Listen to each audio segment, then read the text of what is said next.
we get simple farmers, local businessmen, Congress folks from Austin, young boys looking for sin. Now, we used to get a lot of roughnecks when the oil boom was high, but payday would get a little rowdy. Thank God the field run dry. Keep your language clean, girls. Keep your bedrooms neat. And don't hang around the town cafe and say hi on the street. Mind your P's and Q's and manners, and you don't need no other tools, because every girl that lives here knows my special no-no rules. Hello everybody, welcome back to another episode of the Dolly-THON on Coffee Nick's Movie Picks. Today, we are going to be talking about the best Little Whorehouse in Texas. This is the 1982 film starring Dolly Parton and Burt Reynolds. It's a musical about a whorehouse, a little one in Texas. Some say it is the best. For those of you who are just joining, hello, my name is Nick Delaney, and I am your host, film reviewer, and coffee discusser. I don't think I'm a coffee expert. I wouldn't say that. I just like to talk about it. And you're currently listening to part 2 of the Dolly-THON on this podcast. And this is an ongoing series where we are talking about the films of Dolly Parton over some coffee. And I say we because there's a guest host on this series, my dear friend Gavin Hubbard. He'll be joining us later for the film discussion, so stay tuned for that. We have a lot of fun with this one. But first, some housekeeping things. Thank you for sticking around. It's been quite a gap in between the first part and the second part. I've just kind of been sitting on this episode waiting to have the time to edit it and everything and to record this introduction. So sorry about that, but we're back. And second of all, there is a companion playlist that goes along with this series. This is some of Gavin and I's favorite Dolly Parton songs. It's also a few hidden gems that we both love that we think are very underrated and underheard. So be sure to check out this playlist. And of course, it has some of her hits from all of these different movies we're talking about. It's a really great way to kind of like get a little supplemental side action, if you will. Hey, side action. That like goes along with the theme of this movie, right? Maybe? I don't know. Anyways, the link for the Spotify and Apple Music playlists are in the show notes, so just scroll down a little bit and check those out after this. But yeah, very excited to be talking about this film. This is kind of one of Dolly's more risque movies, which is really fun. If you're very used to the very modern, sanitized image of Dolly that we currently have, it's really interesting to go back into this time of her career and see this. I don't know. I don't want to call it like no limits Dolly, but it's very like, it's an extreme version of Dolly because of course we still see this in her today. But I just really love how like souped up it is in this movie. And it's just really cool to see her in a role like this. And this is such a beautiful musical. I really love it. And I've been singing these songs ever since I first saw this in January, and it's now April. So it has really, really stuck with me. But today, before we get into all that movie stuff and before Gavin joins us, we have to talk about our coffee. And we have a special coffee review today because for the second time in the show's history, we're talking about an alcoholic coffee beverage. That's right. That's right. Today's coffee review or coffee discussion, I have with me, not with me right now, but I have the Nervossa Espresso Martini from Little Gay Pub in Washington, D.C. And this, it is described as an LGP classic. LGP meaning Little Gay Pub. It has vanilla vodka, coffee liqueur. Is it liqueur or liquor? It's not liquor. It's liqueur, right? Creme de coco, cacao, and cold brew. Wow, I did not do well with the pronunciations there. And they say it's shaken hard and served up. Love that. Now, a lot of you, if you are a DC listener, which I assume a lot of you are, but a lot of you may be familiar with Little Gay Pub already. This is, I think of it as a DC like establishment. Even though it's a very young bar, it was founded in 2022, I believe.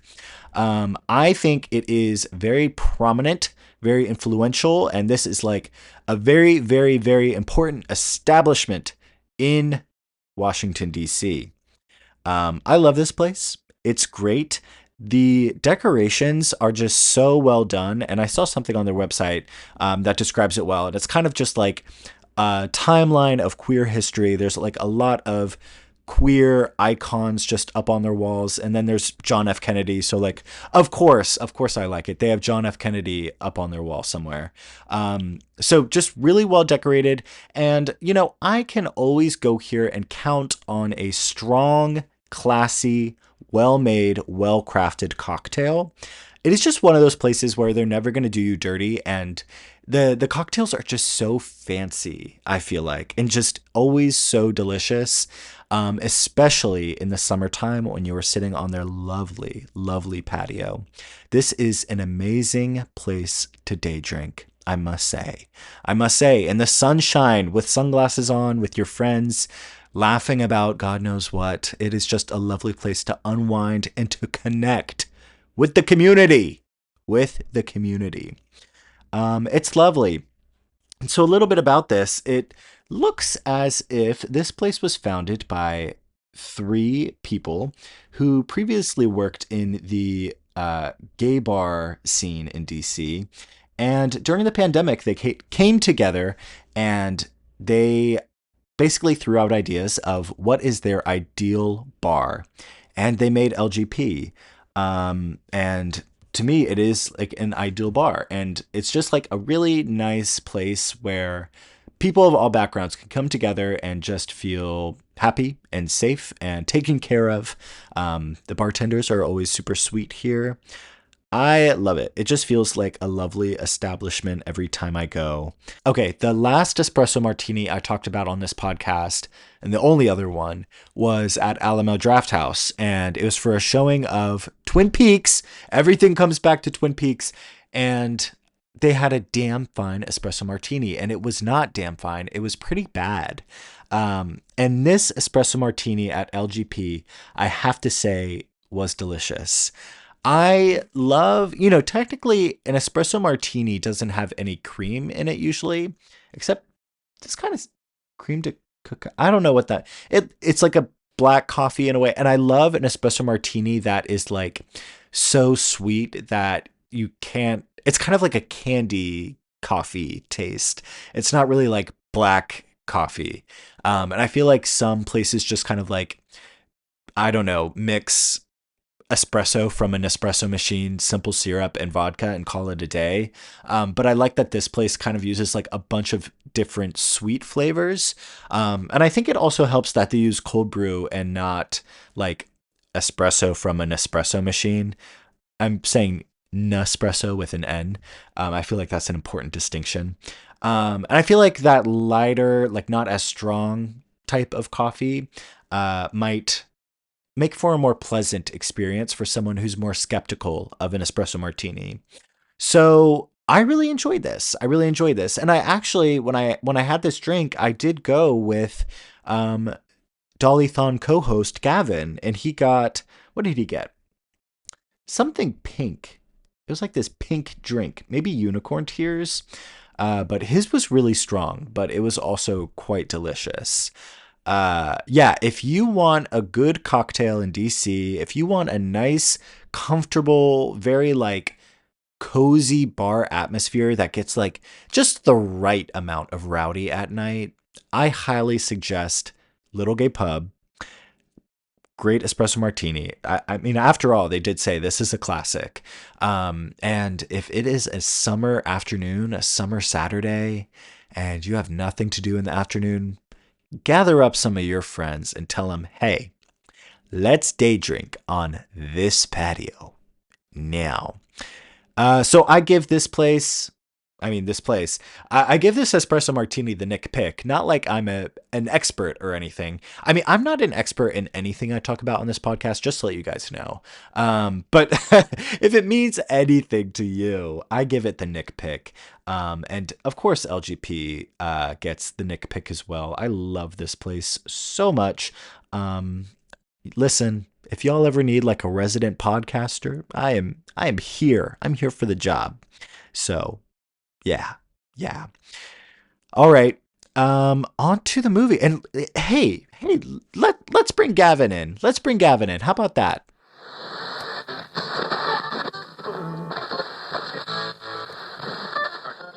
Everyone, please welcome the wickedly talented Gavin Hubbard. Hey, I'm back again. Yeah, it's been a little while. How are you doing? I am so good, just living my best Dolly-filled life on the streets of DC. Yes, yes. If there's one place that's very Dolly, it's DC. Historically, yes. And there is that one bar, the Red Big Bear? No, not Big Bear. Red Bear. I don't know how I got that mixed up. I'm thinking like What's the Desert brewery? Spot 9 or whatever. Yeah, they have Dolly stuff. What's the brewery in Noma? Red Bear, I Red think. Bear. Red Bear. They have a Dolly themed bathroom. And that's like And the I most... haven't been. You haven't been? No, You have to go. I have to go. Yeah. But I think a certain someone hangs out around there. Yeah. So put people away. Put people away. But you should just go like walk straight back to the bathroom so you can get pictures in there. That's what I did. Yes. Um, Should we do a trip to Nashville and go to the Dolly bar? Like that'd be so I fun. feel like that's like the finale. When we actually get to Okay. like all of the episodes, we can treat ourselves with that. So like in 10 years when we do that, we'll go to And I Nashville. think we should do it live Yes, from live. and like people can stream in like Or like anyone listening can come with us on the trip. Like so oh like us and like my the three other God. people. Love. The more the merrier. The more the merrier. Hello. Hello. Hello. Oh my gosh, what have you been up to the past few months? Because it's been a little while since we recorded. Yeah, well, I feel like I have nothing to report to the girls. Yeah. But I always low-key feel that way, and then I go like through my camera roll and I'm like, wait, I actually do things outside of work. But I did go to like some concerts. I saw Demi Lovato. Yes, of course. Love. She ate that up. Like live vocals were crazy. It was like so amazing. And her transformation out of like Poot to Demi to the new Demi, like it's crazy. She has so many levels. She's like an onion. She's got layers, Right. like Shrek says or whatever. So that's what I've been up to, going to concerts, working, going out. It's been fun. That's lovely. Has anything Dolly related? Have you been feeling any Dolly specific things attaching to like one song specifically? What's like the Dolly thing going on for you right now? Oh my God, that is such a good question. I feel like the Dolly thing that I've been like most subscribing to is I found out that Dollywood has a Run Dolly event, like half marathon and 5K. Oh, And if, I mean, you know, I'm in my running bag these you days. I are. just did my first half marathon. I said, oh, so sign me up. I will be doing, I Yeah. think it was the first one too. Oh, wow. So yeah, I would love to do the Dolly half marathon, but I'm kind of afraid of the mountains, the hills, like Oh, Loki. That'd yeah. be kind of hard. Um, Also like lore for, I mean, you saw this on Instagram, I'm sure. My coworkers made me that fun little Dolly sign for the half marathon that I ran. So Yeah. she was even with me at the rock and roll half marathon. It said 9 to 5, more like 0 to 3.1. So cute. Clever. And then they like photoshopped my face on Dolly's body, which was kind of spooky, but I just love that people like it's just like part of my brand, which I guess is why I'm here. Yes, that is why you're here, actually. It is part of your brand, and I need you here to talk about her. I would not be able to do this alone. That's so fun, though. You should absolutely do the 5K. I think a trip to Dollywood might be in the stars or in the Yeah, cards. Yeah, in the cards. all of Yeah, the above. that's coming up.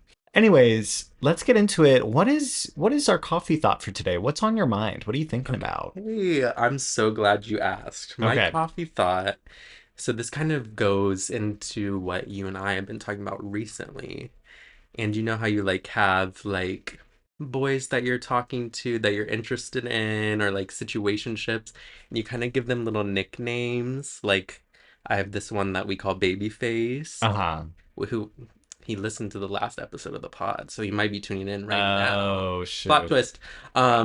But I was wondering, like, what do you think people call us to their Oh friends? my gosh, that's a really, really good, yeah.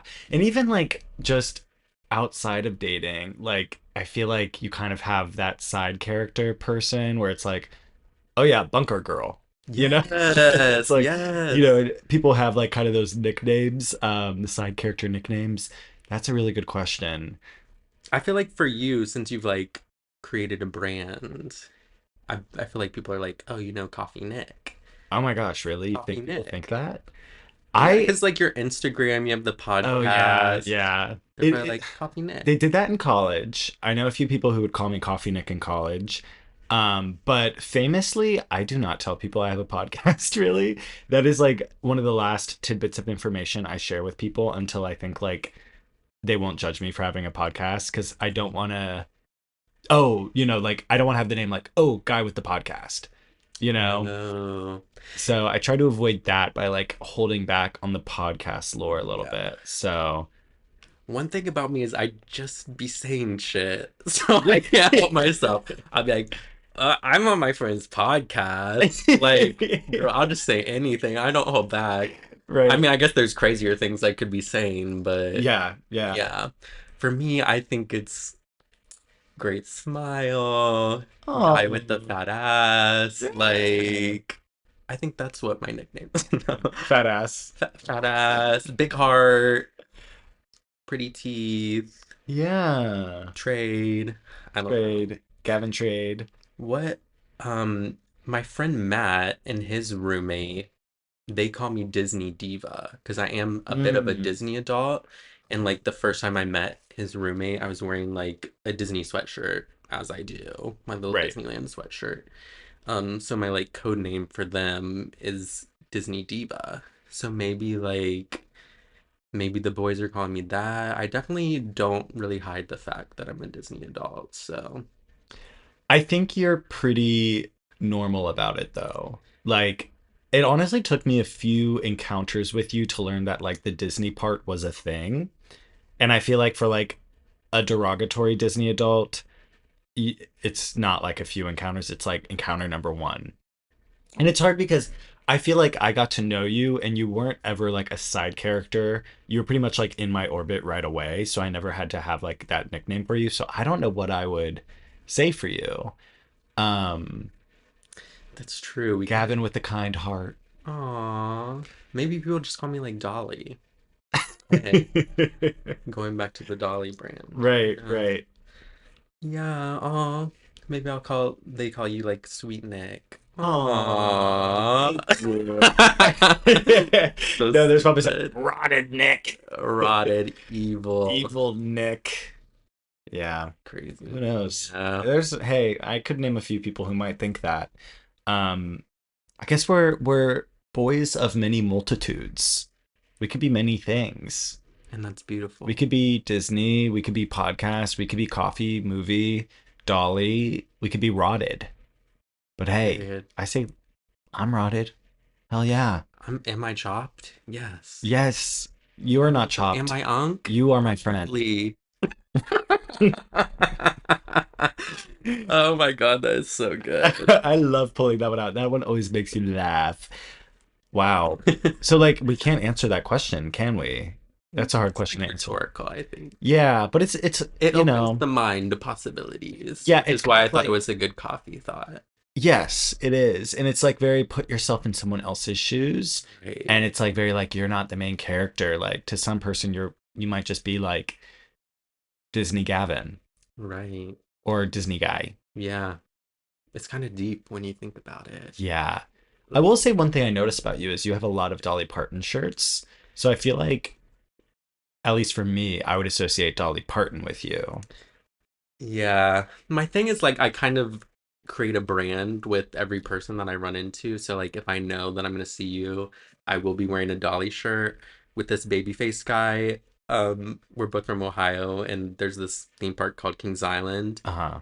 from Ohio that we both really like. So every time I see him, I'm wearing a Kings Island shirt. So I just kind of like create brands with people. With the girl that Okay. calls me Disney Diva, every time I see her, I make sure that I'm wearing a Disney shirt. So like That's the other I thing I play noticed. into it. You are very, very intentional with your outfits. Like that one day we saw Hoppers in theaters, you're like, okay, gotta wear my Pixar shirt. You know? It's like, and I love that. I love that because it's like, that's the occasion. When else are you gonna wear it? You know? Right? It's Yeah. like, I yeah. love a little theme moment. Like, I'm always down for a theme, a good time. Like, we talked about going to trade tonight, and I know it's honky tonk night or line dancing night or whatever. Uh-huh. So I brought like my little cowboy little shirt because I know we're gonna be there. Oh, So nice. love a theme, love a branding moment, Yeah. love a little like callback. Like, I love finding things that I have in common with people and really expanding on that. Yeah. Would you say you have a, so you talked about like your brand. Would you say you have a style? Style, like as in like fashion? Yeah, like how do you wear your clothes or how do you like want to come across to Oh people? my God, I feel like my style is just gay guy, unfortunately. Like, if I go to the bar, I'm wearing a cropped shirt, I'm wearing a Mm, tank top, I'm wearing oversized pants. Like, it's just like, I feel like it's just average gay guy. Like, I definitely have just those kind of outfits. Like I think unfortunately that's just my style. It's basic. I mean it still looks good and I still like wear it well, but I'm definitely not being like super creative with it, yeah. I think. Yeah. How about you? Someone who we both know that I can't name that we I don't know what to say about this person, but like clown. This one person clocked it one time and it meant so much to me. He said, you kind of have this way of wearing very masculine clothes in a very feminine way. And Period. I was like, dang. And that resonated with me. I was like, yeah, because I love wearing like lumberjack flannels and like jean shorts, but like the jean shorts are very cropped and the flannels very like open and like chest, and maybe there's like some jewelry attached, like dangly earring and stuff. So I like kind of adopting masculine clothes and seeing like, oh, what spin can I put on this to kind of like turn it upside down, you know? Yeah, I think we both are really into like queer country vibes. Yeah. Like that's why we're into Dolly and that's why we're into Casey Musgraves. Yeah. Wow. There we go. Ah, I feel like we got to like a deep root there wow. with a silly question. It was a good question. I love. Yeah, but we like dug deep. Good for us. Good for us. Should we talk about the movie? Probably. I guess that's why we're here, We right? could do that if you want. So if you're listening, this is part two of the Dolly-thon. The first part was on Steel Magnolias, and this part is on the best little whorehouse in Texas. In the outskirts of a little town in rural Texas, a locally respected and historic brothel comes under attack from a conniving television personality. The brothel's manager and local sheriff, played by Dolly Parton and Burt Reynolds, come together to protect the house from the public eye. The Best Little Whorehouse in Texas is directed by Colin Higgins, also known for directing 9 to 5. It was released on July 23rd, 1982. Wow, what would you say is like the general consensus on this movie, Gavin? Like your consensus, but also like in the Dolly fandom. What do people think about it? Yeah, I would say like this is a pretty universally loved one. I mean, it's one of the very few movies that Dolly did that was like also a musical. Like I think she Right. like tried for a while to keep them separate and like maybe only doing the theme songs just to show that she was like in her actress bag. But I don't know, it's so great to hear her like in a musical singing these fun little songs, and they included some of the ones that she wrote. So I would say it's like pretty widely beloved. I Yeah. think that you told me that like it was kind of a smash in the box office. Yeah.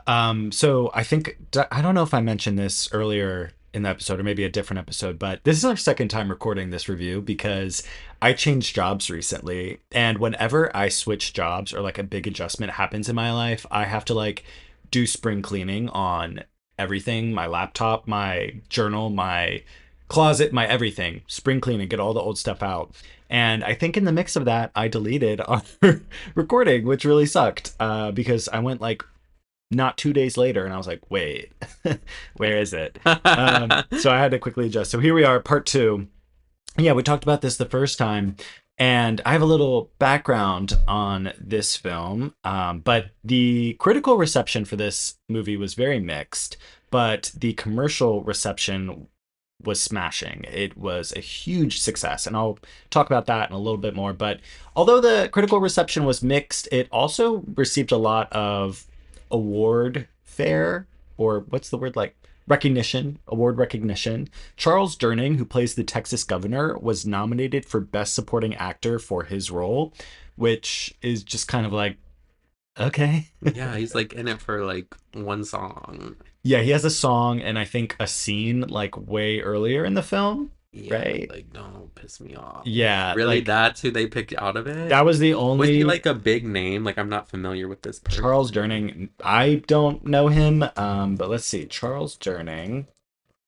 Maybe the audiences back then were just so gagged by Oh like wow. the political satire that they Oh, like. Gaggett. He's in one of my favorite movies. I Way. He's in When a Stranger Calls and When a Stranger Calls Back and Tootsie. Oh brother, where art thou? Okay, so yes, Okay, he's that seems like okay. it. Okay, so good for Charles Durning. I don't know why I didn't recognize him in this movie. I know the second time I watched this, I fell asleep, low key. But kind of crazy that he was the only one to get an Academy nomination. But the movie was nominated for 2 Golden Globes, Dolly for Best Actress, and then Best Musical slash Comedy Picture, which very deserved, I think. I honestly think Dolly deserved some Academy recognition, but I am, of course, biased in that. Willie Nelson was initially considered to play the part of sheriff, and I kind of want to see that. Burt Reynolds, I think, was great. He was fine, but it would have been really cool to see like two, I mean, just not even two country powerhouses, to see like the Dolly Parton and the Willie Nelson like acting side by side, kind of like partners. That would have been earth shattering. So I would have loved to see that. And we're gonna talk about this later on, but there was also kind of like some not tension, but there was some back and forth between Dolly and Burt Reynolds. It wasn't like the best set to be on. Um, Exhibit A, Reynolds was paid 3.5 million for his role in this movie, and Dolly Parton was only paid 1.5 million. So not even half of what he was making, which is absolutely insane. Boo. Boo. And this is a pretty true adaptation of the stage production, but apparently in the stage production, Ed Earl, the sheriff, and Miss Mona had a one night stand years earlier, and it wasn't an ongoing relationship. And I think in the context of like this story, it makes more sense to have them be in like a continuous love affair and not just a one night stand, because then it kind of makes more sense why they're defending each other, why he's trying to defend the chicken ranch and all that. So I like that they made that change. Getting a little bit into the aforementioned drama of this film set. Dolly wrote about this movie in her memoir, not sure which one, but she said, quote, "The wonderful time I had on 9 to 5 had whetted my appetite for another movie. Whorehouse was a completely opposite experience. It was as if 9 to 5 had been my first lover, sweetly seductive before and gentle and caring during our lovemaking. Whorehouse then was a rapist." End quote. Very strong language from Dolly. I feel like you would never hear her say something like that these days. But that is how she describes this experience working on the film. And it goes further. Parton also wrote about Burt Reynolds. I don't know why I called her Parton. Like this is like Wow. an investigation. Saying that Reynolds was in a bad mood during filming because he had recently broken up with Sally Field. Uh, Crazy. yeah, she said, quote, "Sometimes he would just walk off the set, unable to deal with things, and I would be called upon to go to his dressing room and try to cheer him up. That was a little like the blind leading the blind, since I was in an emotional and physical turmoil of my own. On top of that, people were being fired left and right. In fact, at one point there was a bumper sticker circulating around Hollywood that read, honk if you've been fired from Best Little Whorehouse, end quote. And then later on, Burt Reynolds described Dolly as, quote, very self-deprecating, at least in public. And Dolly later wrote that she would like to publicly apologize to everyone on the film for any ill will and hurt feelings she would have caused. And overall said that the film was, quote, a miserable, spirit-numbing ordeal. Yikes. That was just a lot that I ran through. Gavin, I feel like you have more expertise talking about Dolly's mental health at this period of her life during this point in her career. So what do you know about that? Yeah, this was like a really hard time for Dolly when she was filming Whorehouse. She was having a lot of like health issues, like female health issues. It's like around this time that she was finding out that it would be hard for her to have children. She was also like struggling with a lot of weight gain. And I know that they mentioned in Dolly Parton's America, great podcast, by the way, plug. Yes. That she was also like kind of suicidal during this time. She had just like had kind of had enough. A lot of things were getting to her with her health and weight and just general life things. And yeah, she almost like ended it, which is kind of crazy. So Yeah. I think that's why like we're hearing all these things about Dolly, like things that don't really sound characteristic of her, like that she was hard to work with, that she was negative because she's like pretty well known as being a very positive person, Right. even in like the worst moments. So yeah, I guess she was just like struggling with her health and different things in her life. So it's not a good time for Dolly. I will say like watching the movie, I can't tell. She seems to be doing great Yeah. and like it's an amazing performance. So it's kind of sad to hear that all these awful things were happening behind the scenes. Yeah, I think that that's like listening to Dolly Parton's America for the first time. Again, great podcast. Listen to that. That was what I was most surprised about in that podcast was the time of her life when she was suicidal and her struggles with mental health.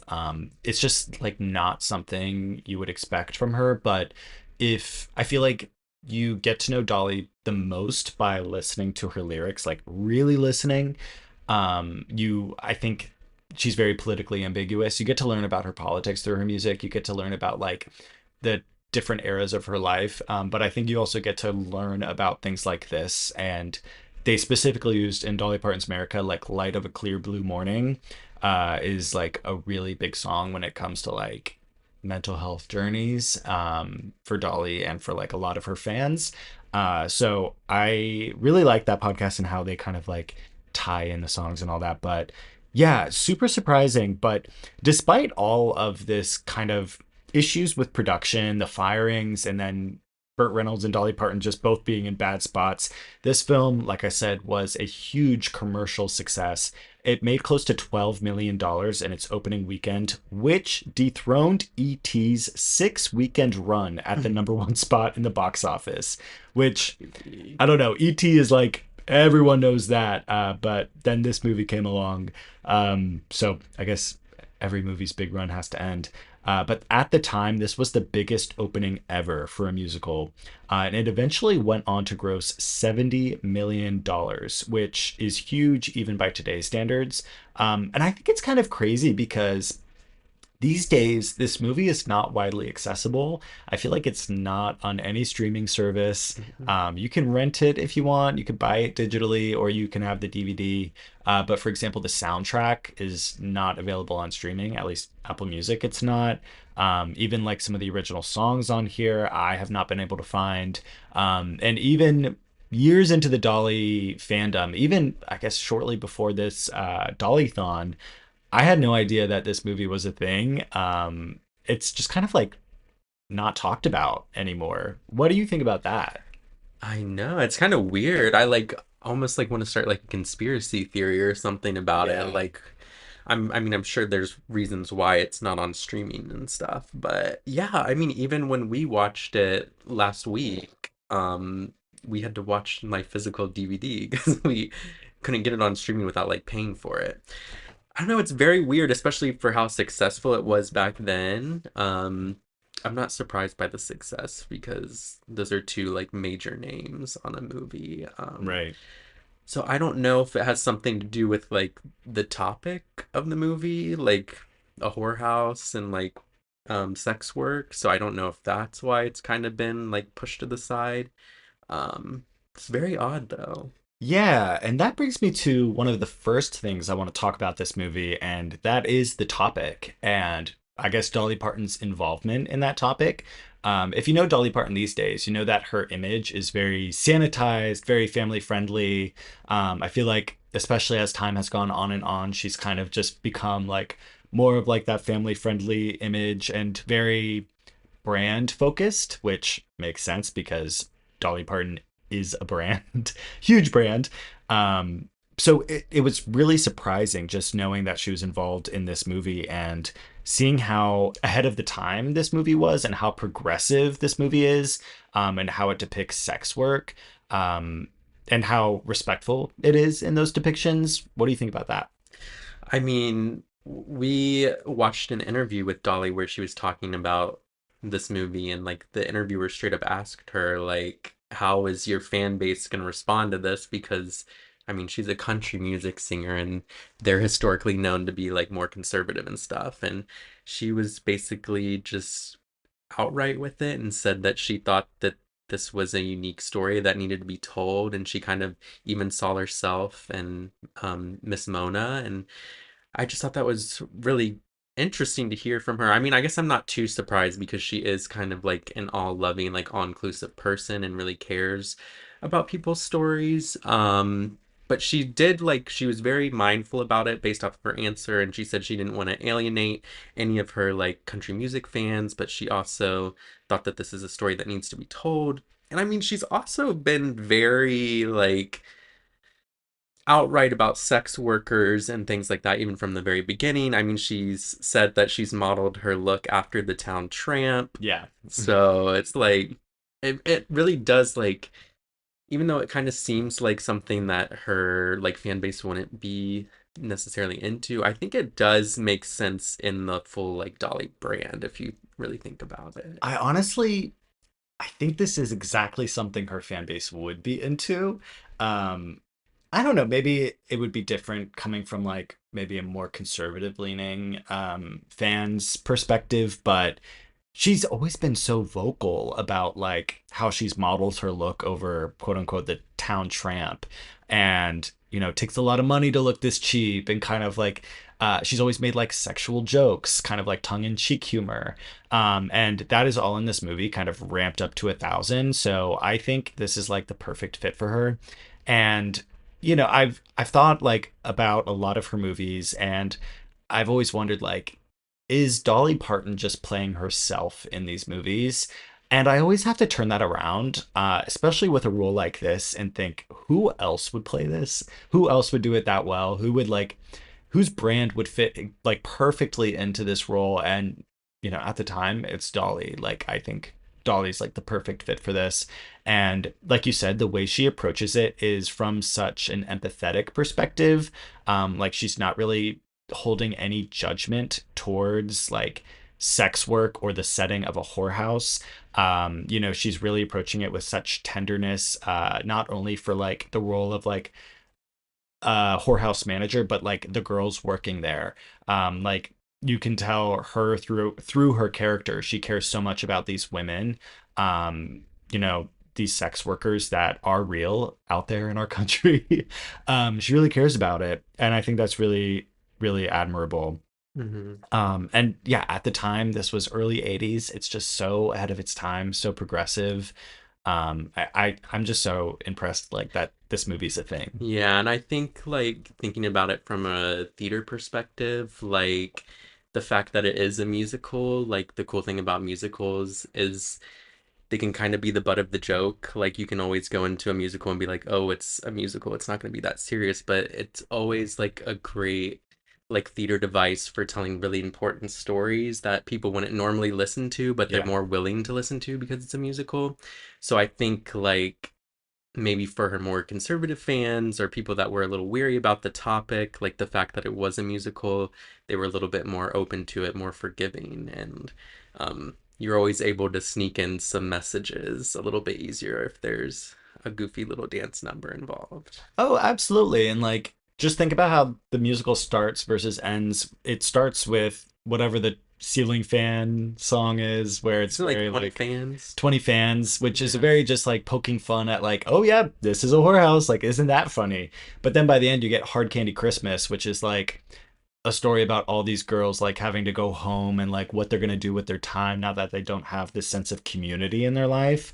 They don't have like their sisters around them.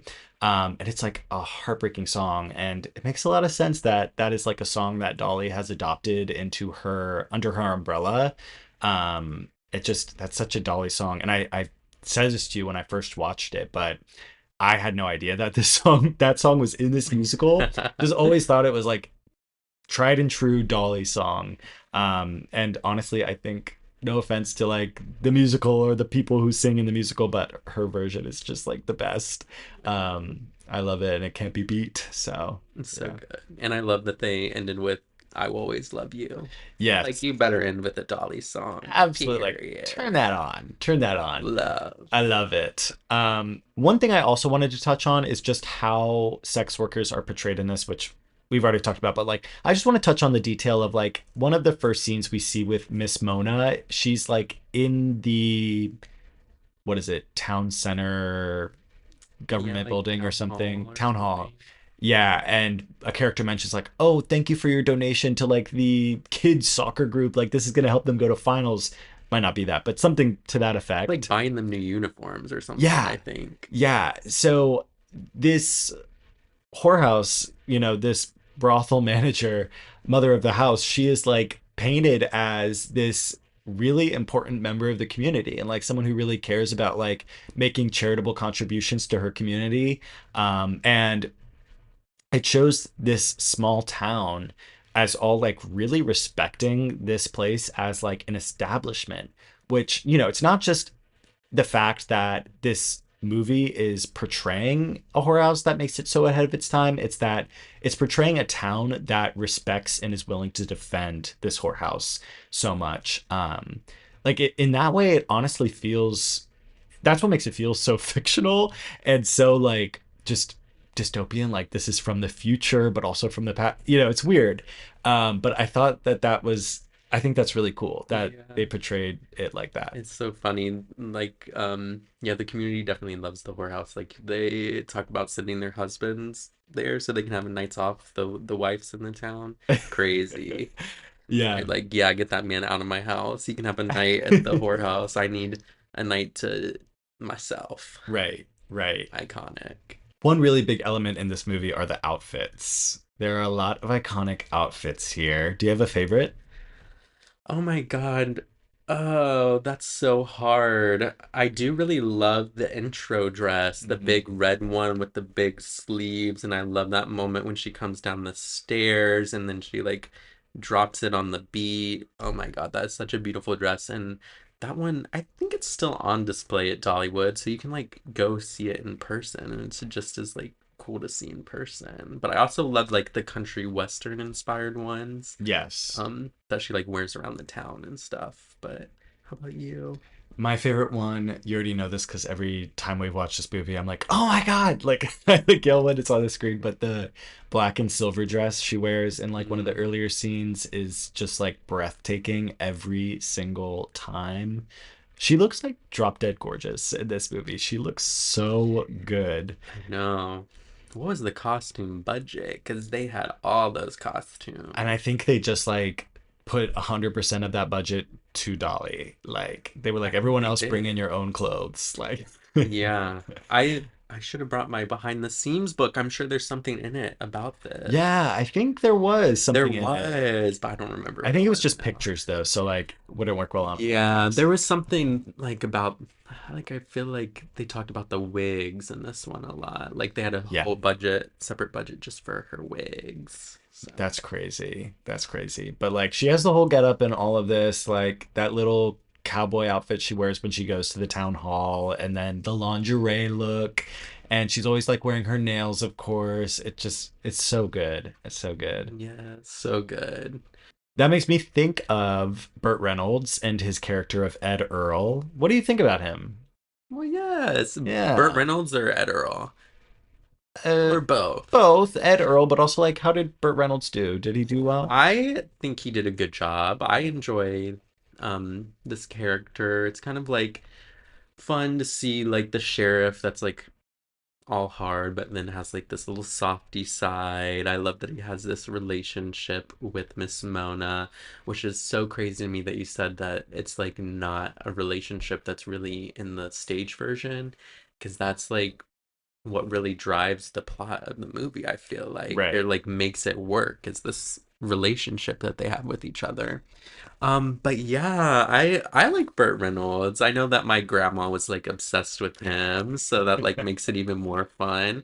He is like, we kind of talked about this when we were watching it, but he's like kind of hot, but like kind of not. But like, I feel like he was hot at the time. Like in a 70s In a way. very 70s, yeah, like little mustache, hairy chest. Yeah. They do have that freaky scene where they taking their clothes off. I said, "Hello, Sneak sir." around with you. Dolly wrote that song so Yeah. good. Yeah, I love that scene. That's such Yeah. a fun scene for Bert and Dolly, which you could not tell that they like did not like each other or whatever. And Yeah. these like love scenes that they had together, it was like, oh, y'all really kiki. Yeah, yeah. I think their chemistry is really good, and especially towards the end when they like fight about like closing or not closing the chicken ranch and all that stuff. I think that makes it feel very real. But I especially love the moments like that one with like the lingerie. You know, she got him like lingerie and everything.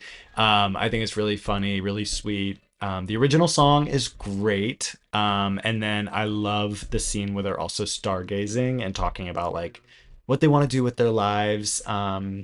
Doesn't Dolly mention she wants to like run for office, or is that No, she wants to Burt be a Reynolds? ballet dancer. Oh, okay. Okay. And Burt Reynolds wants to run for office. Yeah, which I just thought was sweet. It's so sweet. And then they're like randomly talking about religion. I'm like, oh, y'all are really like going through They're it. checking all the boxes. Yeah. It's a sweet little on-screen relationship for sure. Yeah. Yeah. The villain. There's a villain in this film. What's his name? Isn't it Gideon Melvin P. Thorpe? Melvin P. Thorpe. Yes. I think that this villain, it's very relevant to our times, I think. I think of the part where he shoves a sock in his crotch to like give himself a bulge. But then he like goes on to police like a whorehouse and say like, oh, this is such a disgrace, like morally bankrupt town, blah blah blah blah blah. Like we need to defend this town. It reminds me of some, I don't know, I can't put my finger on it. It just reminds me of some leaders in our current government who, I don't know, have been alleged of sex crimes, but also police other people's morals and other people's sexual preferences. Yeah. Does it sound familiar to you? That sounds very familiar. Yeah, yeah, it's very interesting. He also gives like someone that would complain about gender affirming care, but then he's like shoving a sock in his pants and wearing shoulder pads. Has Mar-a-Lago face. Yeah, like he's plucked, Yeah, exactly. pickled. Pickled and plucked. Yeah. But you know, social commentary, current modern day social commentary aside, this villain is so, I love to hate Melvin P. Thorpe. I mean, he's just so entertaining in such a horrible way. His song is just one of the best. Texas Has a Whorehouse in it. God have mercy on our soul. Soul. Yeah. Yes. It's so good. We're introduced to him in such a fun way when Ed Earl has to go to whatever city and confront him. And I just love that scene where they're in his office and he's getting ready and he just like is wearing like the craziest undergarments. He puts on the craziest outfit. Also, his hair is just so chopped. And then there's that big wall in the back of like him shaking hands with the governor. And I love like the framing in that scene where he's like standing in front of himself in front of the governor. It's just, it's funny. It's very like So funny. the comedic timing in this movie with anything to do with Melvin is like so funny, I think. Yeah, he's also like talking about like how he doesn't like flashy things or like fake things. Meanwhile, he's doing all this bullshit. Like, it's so Yeah. funny. Um, Great character. yeah, and I think he talks about like, don't worry, officer, like I have your back. I just want what's best for the community, blah blah blah blah blah. And he's like, okay, now wait here. And he goes out and he's like, this sheriff is corrupt. Blah blah blah blah blah. You know, where He he's got like, him good. and Burt Reynolds is also like really funny in this scene where he's just like, what the fuck? Yeah, no. Like it's really entertaining. I just had a lot of fun with these two characters. So Penelope Thorpe, he's just like a little gay guy that wants attention and he'll just like do anything to get it. evil He's gay kind of guy. like, what's that guy's name? Santos? The one Santos. that got kicked out because and like is gay but a Republican. In RuPaul's Drag Race. No, George Santos. yes, in RuPaul's Drag Race. Wait, who is the judge from the earlier seasons? Yeah, I know you're talking Santino Rice? Santino. Yes, Is that his name? yes, that's crazy. Well, same with him, right? Yes. Oh my God. Yeah. That is killing me. No, oh my God, Drag he Race. is like George Santos. No, he's just a gay guy that wants attention and will just become a Republican to do it. Yeah, And then just lie for fun. yeah, it's true. It's true. Time to talk about my personal favorite part of the movie. And it's not Hard Candy Christmas. It's not the black and silver dress. It's, you guessed it, The Aggie boy. the Aggie boys. Let me set my Nido cube down. Because Hey, things about it. maybe you should put the Nido cube in your hand.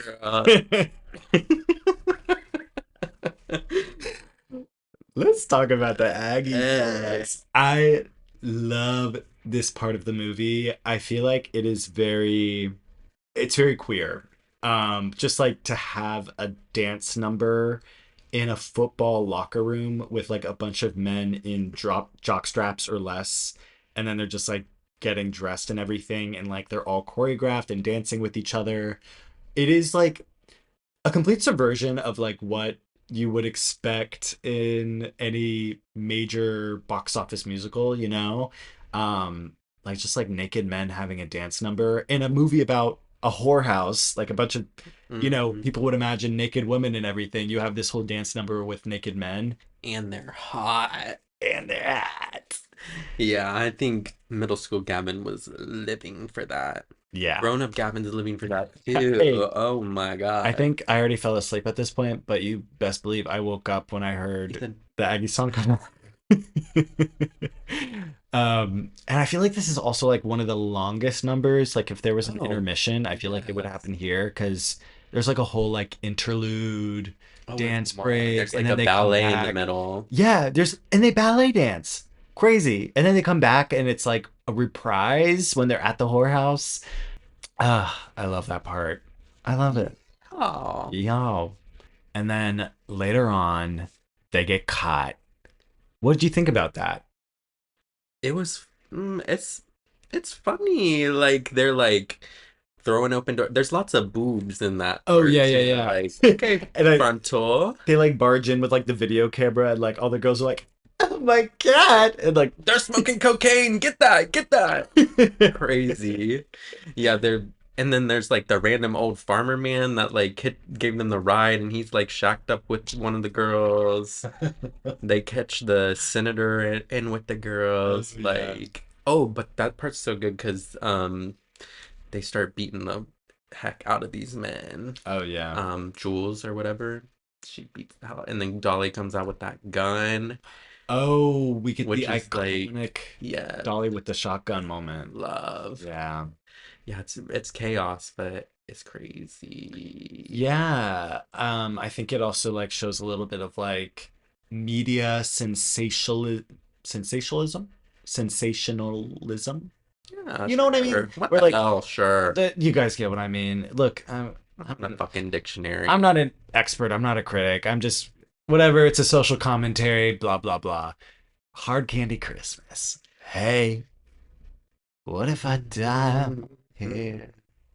Mm, Hey, what maybe I move somewhere. somewhere. Maybe I'll Right. love. Such a good song, such a sad song. Sorry, I'm reaching for the needle. The Nido. Yeah. Um, but the girls, their vocals are a little crazy. I The can't vocals are a little lie. chopped. I remember I was like, okay, Hard Candy Christmas, get up. Like, this is the moment. I love this song. It was like, hey, maybe a time here. Yeah, the vocal choices are I was like, interesting. what? Whatever. And I feel like, Then they like just let people be pitchy. yeah, Like our standards for like musicals these days are very high, but back then you could just be like pitchy. Like Carol Channing, for example. Like she's like one of the most prolific like Broadway musical actresses, but yeah, like she can't really sing. yeah, yeah. I kind of just want a good recording of this musical. Because this soundtrack isn't available. And then there's like a 2000 recording of it with like Anne Margaret being Miss Mona, and that one's not good either. Anne Margaret's like not great in it. She was like a old Hollywood movie star. She was in a Don't know lot of nothing movies with about that. Elvis, I think. But that one's not. I just want like a good recording, which leads me to the question of if this movie were, well, first, would they make this movie again today? And if they did, who would you want to see in the major roles? Oh my God. Did we talk about this last time? I remember We did I because we said, were cracking up at one of these yeah. answers. But who do we say would play Miss Mona? I don't know why. Sabrina Carpenter? Wait, You okay. would kind of eat that. Yeah, that would be good. She's got to get a few years of that, Yeah, I think. my But answer was Beyonce. oh my God, Yeah, I she's from forgot about Texas. this. That would be so good. I just think she would do really well. Oh my God, and we need her back in the movie. She hasn't We done a movie in do. a while. We do. And then We love that. Burt Reynolds, Pedro Pascal. Ed Earl, Pedro Love, Pascal. love, love, I think. love. And now this is a tough one, but who do you think would be a good Melvin P. Thorpe? Well, James Corden, of course.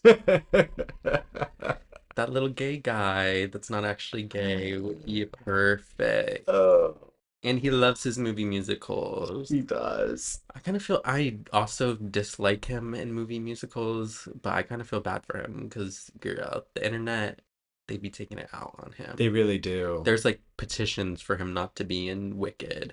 Yeah. Was he in Wicked? Yeah. No, he No, he was wasn't. not in Because Wicked people were worried he was going to be the lion, right? or Or something something. crazy. So they were literally doing like petitions online for him Yeah. not to be in the movie. Crazy. Wow. Just let that little gay guy live. Yeah. Yeah. I That don't little think he's straight gay. gay guy. Yeah. um, I recently watched a movie that had James Corden in it. It was like a more serious drama. What? I He does know. that? And I was jump scared. And I was like, oh my God, he's in, like, he jump scares in movies. Like, I don't expect him. But he was in this serious drama and he was playing like this really, really unlikable, like, son in it.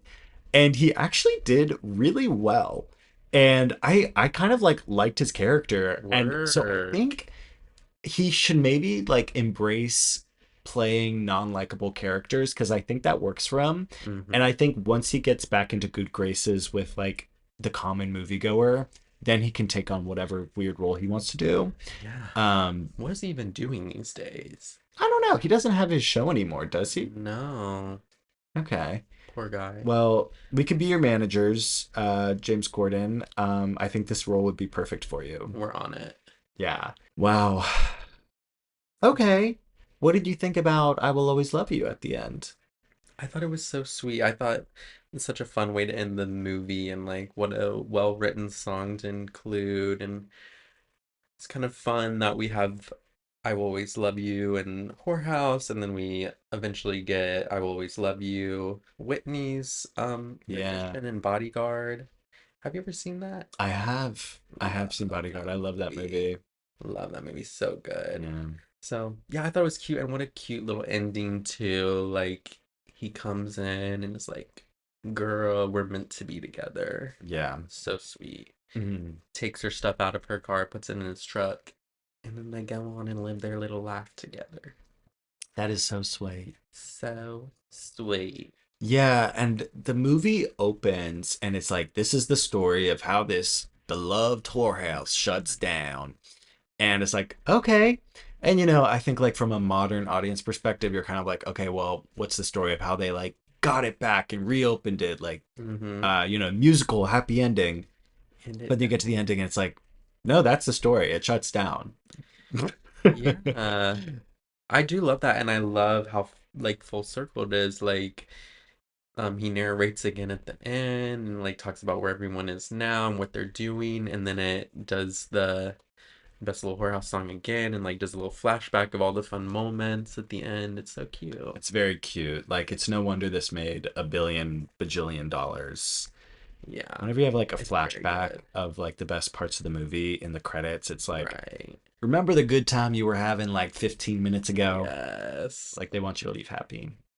Yeah, everyone, I was so fun when we saw it in the theaters too, because I could just tell that like people in the audience were loving it. The girl behind Yeah. us was gasping, giggling, Oh, like yeah. It was like living. really living. There was someone like just down from us that was like, I could tell they were trying not to sing along. Like every once in a while I hear them sing like a little phrase, and Yeah. so cute. I also love that we watched the behind the scenes stuff. Yeah.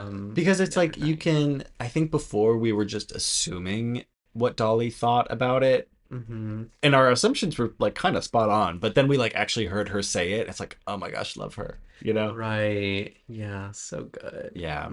Dolly. What would you rate this movie? 0 out of 10? I'm gonna give it, I think I would give it a solid 8. Yeah. Yeah, I really liked it. I think it's a really good, well played out movie. Great musical. All the songs are really catchy. Good little rounding out ending, like we were saying. Do I think it's like the best movie ever? Like, no, but I think it's a strong 8 for me. Yeah. Yeah. I would agree with like an 8 out of 10 rating for myself. Basically ditto everything you said. Like, I don't think it's like out of this park, like revolutionary, but I think it is really cool how ahead of its time it is, and that makes it timeless in a certain way. It'd be really cool to see like a modern retelling. I would be okay with that, which I don't say lightly. Um, but yeah, and it's really cool to see like Dolly from like a 24-year-old's perspective who's only known like this very sanitized version of Dolly, or brand of Dolly. It's very cool to go back and kind of like see a more riskier side of her in the arts. So I really appreciate that about this movie. Great music. Love the Aggie song, of course, and beautiful gowns. Beautiful gowns. I gave The Best Little Whorehouse in Texas the Nick pick, of course. Oh, love. Yeah. What's next for us? I feel like, should we do 9 to 5 next? Yeah, I think we we've need got to to get hit that. into it, like the big, but we also should do Straight Talk pretty soon because I feel like you're itching to watch that I one. kind of am, and I think, okay, here's the hot take. I think we should save 9 to 5 because once we do that, I feel like we've done all of like the big ones. Yeah, Yeah. that makes sense. Like we should do some of the smaller ones now. Yeah, and we're gonna then make the viewers wait, or the listeners edge wait. them. We're edging you guys. Hey! Oh, God. Anyways, listen to the companion playlist. We curated a playlist of, songs from Dolly's film career, but also some of our personal favorite hidden gems of Dolly's. It's just meant to kind of guide you along this podcast series. So please listen to that. There are links in the show notes. Until the next episode, Gavin, where can people find you? At the Chicken Ranch, getting some box? Chicken Ranch, selling my box. Who Oh, knows? you're one of the Anything. employees. I'm one of the employees. Yes. I'm the first male chicken. Is that Chicken? Is that what they call The the employees are called chickens. Yes. Well, Are they? for girls. Yeah, I'm one of the girls. I'm working. Would you accept a live chicken for your wares? Honestly, what the hell? Sure. Yeah. I've accepted less.